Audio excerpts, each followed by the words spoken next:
Now, hopefully, at the end of a long day of discussions about AI, there is one uniform agreement across this room that AI is going to disrupt enterprises. But given this absolute unknown future, how are enterprises making decisions today? And that is the objective of this panel discussion. So I'm going to start by asking all of you, what are the single biggest bets that your organizations are placing? But more importantly, what would have to be true in order for these bets to pay off? Shruti, since you're closest to me, just for the sake of convenience, why don't you get us started? Super, thanks, Namrata. Maybe I'll start with a question. How many people here have watched Dhurandhar the Revenge? Ooh, that's it? Okay, very few. I was expecting more hands. But if you watched it in a PVR, we launched our first end-to-end AI advertising on our brand Close Up. And for a large organization like HUL, where we are spending thousands of crores on advertising, our biggest bet is content production. So marketing content production at scale, and the difference that it can bring to the life of a brand manager, both in terms of how quick content can be created and the cost, which can be up to 70% lower than the amount that we spend today. So that's one. And then the second big one, which is again, it's become a part of our lives, which is the 10-minute delivery on quick commerce platforms of the world. And obviously, every time there is a disruption in retail models like this, it means companies need to adapt and reset. And our traditional models of servicing in a Kirana store world don't work anymore. And this is where we are leveraging AI to do planning, forecasting, content creation, and servicing these dark stores in a very different way. So marketing, content creation, and quick commerce. And to your question on what will pay off, as long as you don't tell my CEO, I'd say a 20 to 30% reduction in our ad spends and double-digit growth on quick commerce. Well, that's wonderful to see actual metrics being linked to AI. Naveen, since you're sitting on the opposite side, let's start with you. So what are the biggest bets that L&T is placing? Sure. So if you start talking about the big bets, the scale of operation that we have at L&T, 800 projects at any point in time, EPC as well as manufacturing space.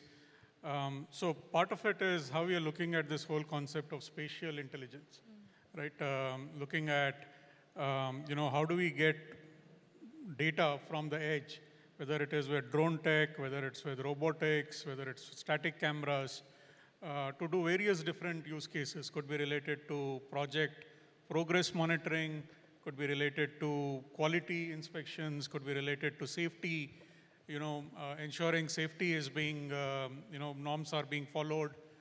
So that is one big area by itself. The other big bet is, this whole space of using AI for interpreting drawings, right? And that could basically mean we are able to look at various different elements, the directionality, the dimensions, and do a whole bunch of use cases. Could be related to material takeoff, bill of quantity generation, and this whole space can lead all the way up to generative design, right? So that's the holy grail. I mean, we are obviously not there yet, but how do we get to that space? And then, of course, this whole concept of agentic AI and how can we agentize or bring in this whole concept of digital co-workers for many different roles within the organization, whether it's a buyer role, whether it's the logistics, the LR initiators, LR requesters, many different roles in finance, supply chain, and many different functions. How do we bring in this concept of digital co-worker and bring in the process intelligence, make operations autonomous or near autonomous, with the reasoning and context and all of that, right? So I think many different bets, but I think what we are pivoting on is primarily looking at some of our proprietary data, building derived models around it, and also the domain expertise that has been vested within the company over many decades now. So that kind of sort of forms the moat, if you call it that, right? And then how do we get into quick wins, deliver quick value to the business, to the end client, and reduce the time to value, right? The quick wins kind of create that sort of a domino or a flywheel effect. So that's how we're looking at. Absolutely. I really like the point that he raised about the fact that L&T is sitting on troves of proprietary data that can really build a moat for them. So they're using that very strategically. So it's very interesting. So coming from L&T to a now newly public, organization, Ashish, do you want to tell us about Rubrik's approach? Yeah. Hi, everyone. Great to be here. First of all, thank you, MR and Indiaspora for setting this up. So a little bit about Rubrik, because I don't know how many people know Rubrik. We are basically, for all the businesses of the world, we are the data resilience and AI resilience company. So what we do is we protect your data, we secure it, and we secure it from cyber attacks. And our latest offering is to secure you from either agents gone rogue or agents basically not doing the right thing for you. So we basically manage your risk, whether it's cyber risk or agent risk, right? Now, this means that there's a very, very complex data platform that we have actually built. We're having about 5,000 petabytes of data in our data platform from 7,000 customers, right? So, so at this scale, you need a lot of software engineering. So our software engineers are our most valuable people. And so we're placing two bets to your question. One is, how do we make our engineers more productive? And for that, what we have done, so we have a team of about 1,000 software engineers, both in California and here, about 50-50 in both places. We are basically giving them unlimited budget with Cloud Code and all the software development tools. And we're saying, all the tools are at your disposal. You go build, the next class of this business software that we need to keep innovating at the highest pace.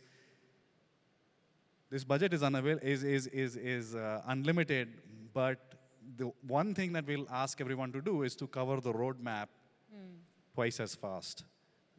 So in the next 6 months, we expect a 2x acceleration from all of you. So figure out how you will do it. Nobody's figured this out. We want to be the first ones to figure out how we will apply really software to software engineering, AI to the extent, and we're willing to spend tens of millions of dollars.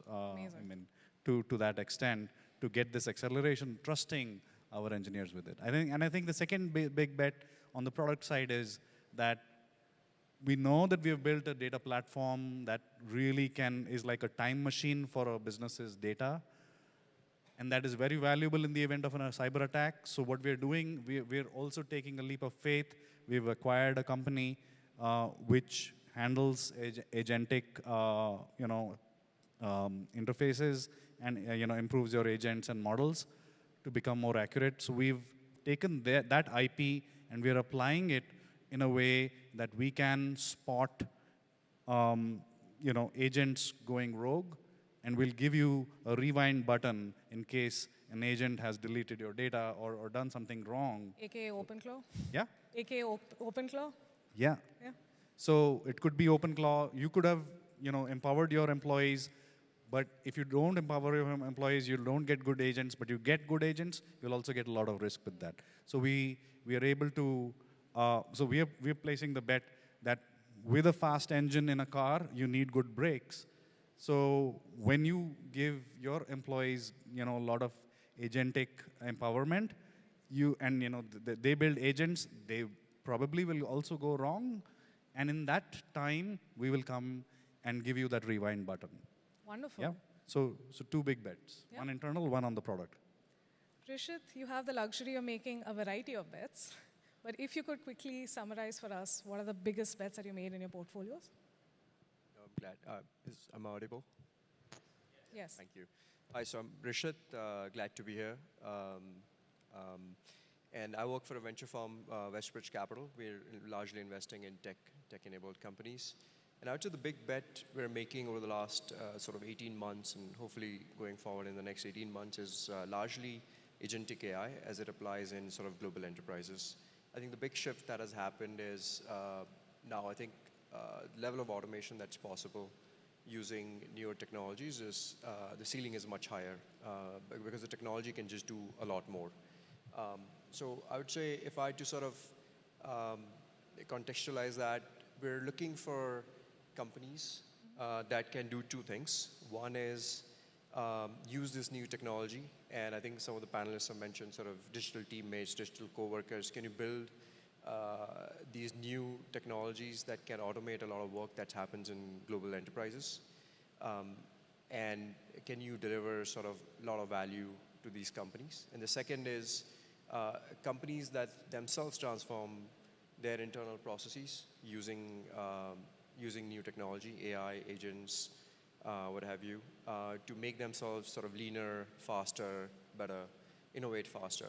So I think an ideal sort of investment for us is companies that are using these technologies to the benefit of their customers, and at the same time growing faster in a much more profitable way by leveraging these technologies for their own internal organization.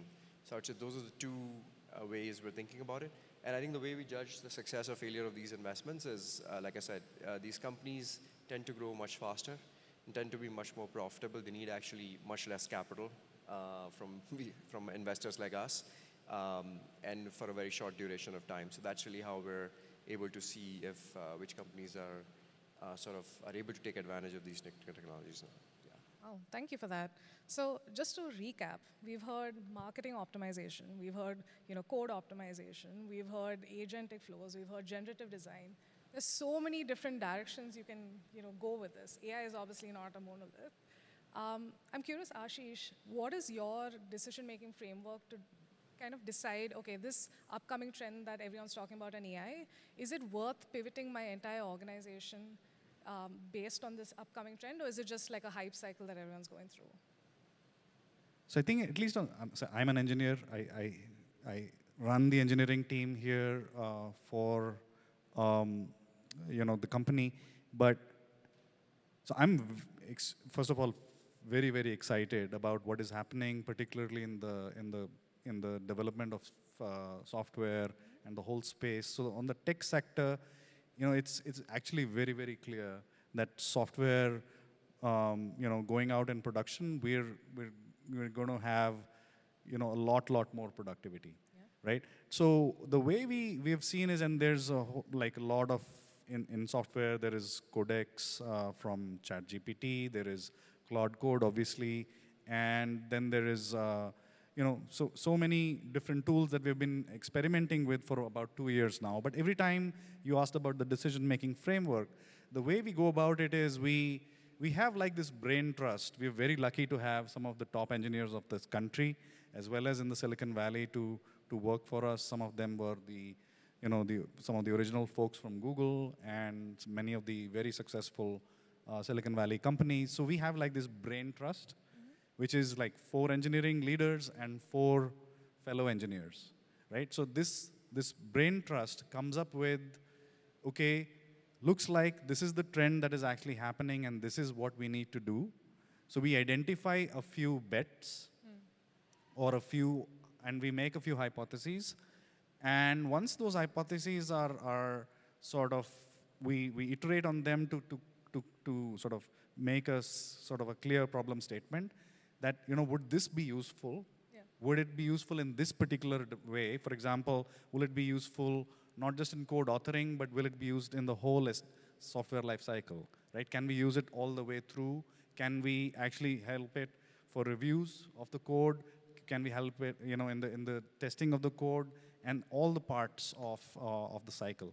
So we have all these hypotheses, and we basically let a few engineers loose on, okay, go play with it. And these are our top and best engineers, and they're super, not just brilliant, but motivated as well to empower the team. So we basically, let them do a POC. Once that proof of concept comes back with, some answer. So it's not a sort of a rocket science kind of a thing, but at the end of the day, you trust your highest quality people to give you a sense of, through their intuition and through their experiment, how this is actually going to go. And that basically gives either a paved path for us that, okay, all the engineers can then, go on this path, or this is not a path we want to go. This is a dead end at the end, or we're not going to get, too much out of it. No, but So what's interesting about that is most people give this kind of experimentation work to the people who are free. You're giving it to the busiest people in your organization because you know they are your best people. So that's an interesting. So the articulation of what they will, go after Exactly. is a very, very important part of this. Yeah. Now, Rishit, I know this is your bread and butter, which is how do you identify trends that you need to invest in. So could you just walk us through what your decision making, looks like to keep track of the upcoming trends?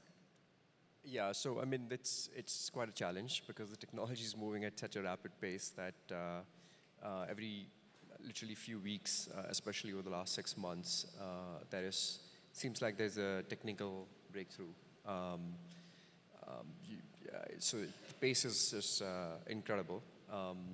I think from our perspective, we keep abreast of everything, we read everything, but we don't necessarily react to everything right away. Like I said, our focus is largely on applied AI, especially technologies that can help global enterprises make themselves more efficient.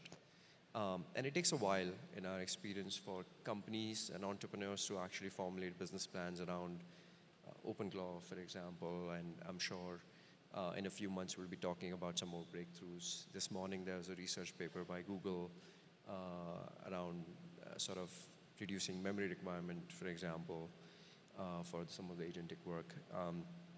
And it clearly seems like the pace is accelerating, if anything. But it takes a while for entrepreneurs, like I said, to take some of these technical breakthroughs and convert them into viable products. The way we immediately react to some of this is work with our portfolio companies and the companies we've already invested in or companies we're tracking pretty closely. And we see how they can take advantage of some of these changes into their existing products and how they go to market. But net new companies that are trying to take advantage of these changes, we actually wait it out and see which changes are sticking, getting sort of generally bottoms-up adoption from developers or companies around the world. And then there is a little bit more proof point around sort of viability of some of these technologies. That's really when we look to make net new bets. Yeah, hopefully that helps. Yeah. There's one thing to identify the trend, then it's the other to actually take action on that. And there the build versus buy framework becomes very critical, where it's gotten a lot easier to build. It's more accessible to more employees within your organization. A lot of you discussed how you started coding after a long time because now suddenly everyone can do it. On the other hand, buy is also very critical because the product's capabilities have really improved. So Naveen, I'm curious about your viewpoint on that. Has L&T changed its build versus buy decision-making process? Yeah, look, I mean, the build versus buy, I think that paradigm continues to sort of be very relevant in everything that we do. Obviously, the build cycles have come down very significantly. What used to probably take 6 months or more earlier to bring a use case to life now can be done in a matter of weeks, if not days, right? So I think a lot of that has accelerated with all the technology developments that have happened. But having said that, I think there's a lot of innovation. There's a lot of accelerators that are being built out by the startup ecosystem. So we continuously scan what is coming in from the startup ecosystem. We look at even working with academia. We look at how do we sort of do this in a complementing way that we are able to build solutions quickly. Ultimately, it's about pivoting on outcomes, pivoting on use cases, and what is fit for purpose, right? And what is time to value. So I think if we take that lens, it doesn't really matter whether it's a build versus buy. It's about getting to end game and getting that value out there. So well said. Shruti, your points? Yeah, so obviously there was a lot of conversation on this when the Anthropic commentary came out and everybody was talking about the SaaSocalypse, and then a few weeks down the line, people have realized that that's really far from reality. And for an organization like Unilever, which is a 60 billion euro organization, multi-market, there are so many complexities that you have to deal with. So when you're designing a planning or forecasting engine or your ERP, if you think that you can vibe code it, no, you're kidding, right? So the reality of it is, are we radically going to change our strategy of build versus buy? Absolutely not. We will absolutely continue to work the way we've had in the past. There is that long tail of applications, which are smaller applications, which you've built for, workflows or, reporting of data and stuff like that. That may go away. And yeah, you can, we probably may go down the path of, trying to build some of that stuff because it's just cheaper to do it. But bulk of our stuff will continue to work with, big tech and large software providers who are able to meet sort of these complexities. One of the things, however, we are doing, and again, for an organization like ours, we only choose to build where it's a source of competitive advantage.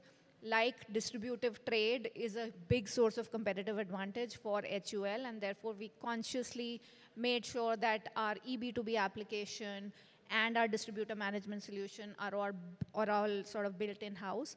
And that's where we've started to make sure that almost 70 to 80% of our coding is done via AI. So I don't necessarily need a very large pool of engineers to run those solutions. And there is that opportunity there. So like Naveen also said, it's probably depending on the scenario where to use build, but has it radically changed our strategy? No. Got it. So what I've heard from both of you is it's not really changed. Everyone thinks it has, but not really. And whatever's core IP stays IP.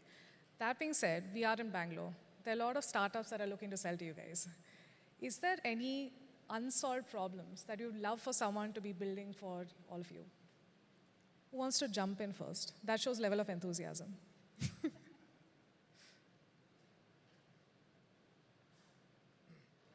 Okay, maybe I'll take a stab at it. So again, I'm coming from the engineering side, so I'll talk about that.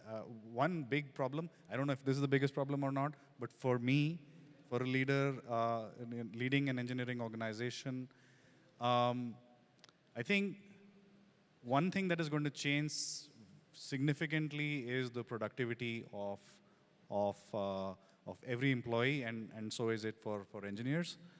So, one very big unsolved problem is how do I measure the productivity of an engineering team, right? And it's a very complex problem. It is perhaps also complex because it is very specific to how one engineering team runs versus another engineering team, what are the tools they use, what are the processes that they've evolved over time, and so on. But my sense is, in general, it is a sort of, to me, it's the holy grail for any engineering leader.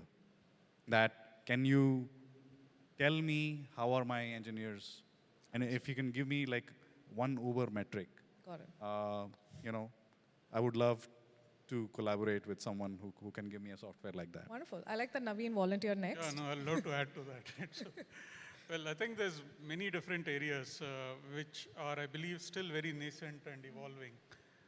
Particularly, I think we've seen a lot of advances with generative AI and how we handle text. But this whole space of spatial AI, where we are looking at not just doing object detection or object tracking, but going beyond that to understand the context in a spatial setting, right? I think that is still something that's evolving. We do have vision language models, there are world models that are coming about, but I think that space is still nascent, it's still evolving.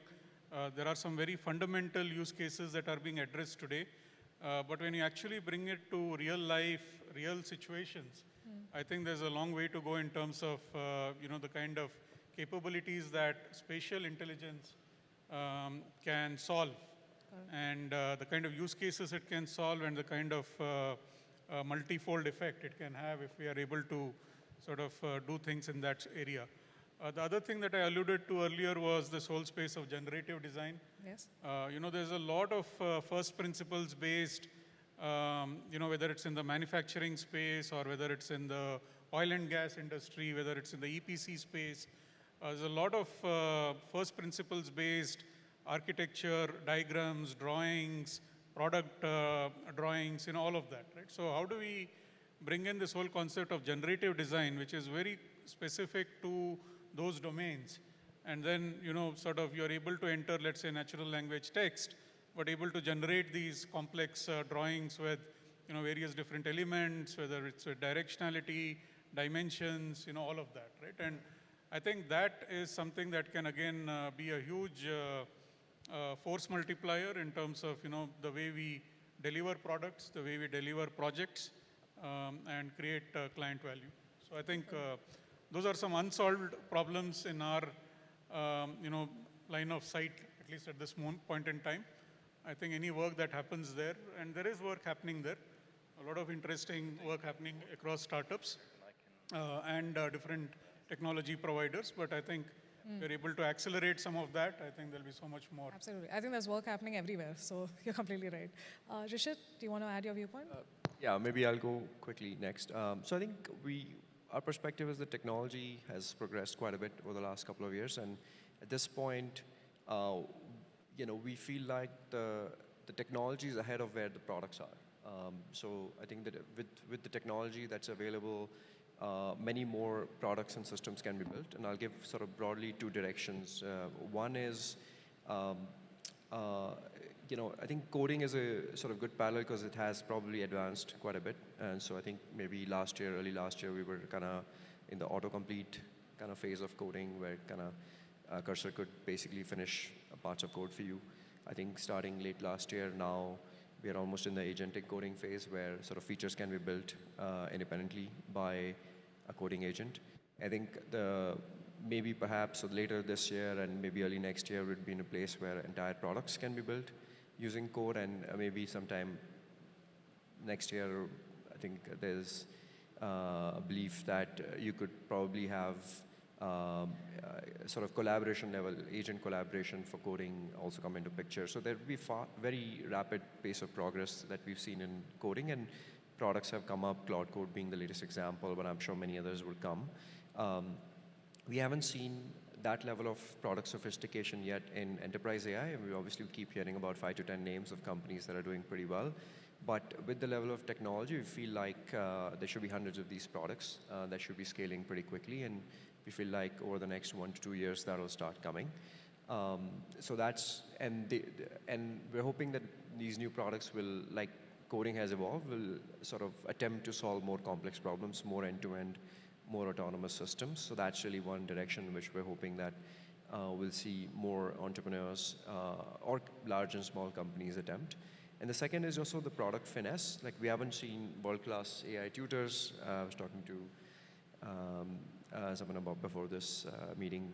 We haven't seen world-class sort of AI wealth managers and things like that, right? So the technical capability exists, but no one sort of put together the systems that really work seamlessly and give a great customer experience. We haven't seen too much agentic commerce yet. So there's many directions in which I would say the products are running a little bit behind technology, but I'm sure they'll catch up. So those are the things we're looking forward to. Wonderful. Shruti, I start with you and I end with you. So please, let us know. So I think the way we look at AI is across the value chain. And if you start with product development on the R&D side, how do you do molecular modeling to build new products or launch new variants? You look at market research and how do you use AI to do market research using synthetic audiences. We spoke about marketing content creation, work on autonomous supply chain, et cetera. And you'd be surprised by the number of organizations that are working across all of these spaces. So to be very honest, is there a white space at this point of time? No. Our bigger challenge is how do we rewire organizational DNA and drive behavior change for people to start really embracing a lot of these AI tools. So yeah, if somebody can solve for that, nothing. Wonderful. What a big, amazing problem statement for us to end on. So thank you so much, everyone. I hope you thoroughly enjoyed the discussion. A lot of insightful comments that came in through that. Thank you so much. Give them a big round of applause, folks.